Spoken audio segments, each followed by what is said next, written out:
Another consideration when dealing with tall growing grasses is something called the growing point. Now, a growing point is something that every grass has. It's a structure in the stem out of which the plant is able to produce new leaves and new tillers. With tall growing grasses, that growing point is higher up in the plant. Because it's higher up in the plant, it's more vulnerable to overgrazing. And so if we're not careful, we can remove that growing point. And if we remove the growing point, what that plant has to do is it has to reach down into that root system and pull up fresh energy reserves to create a new growing point.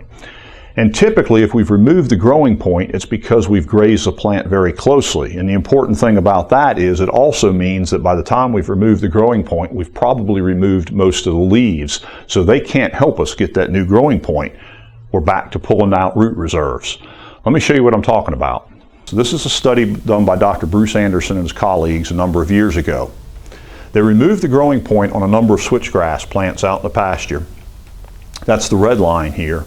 And a number of the plants out there in that field were left intact. The growing point was still there.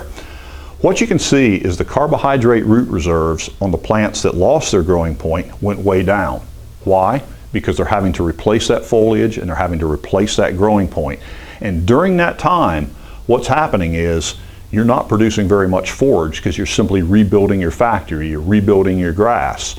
And so there's a real penalty for forage production here. Yes, you recover, but for 4 weeks, you're behind.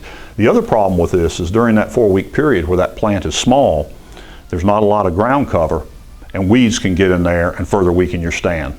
So it's important that we don't remove that growing point.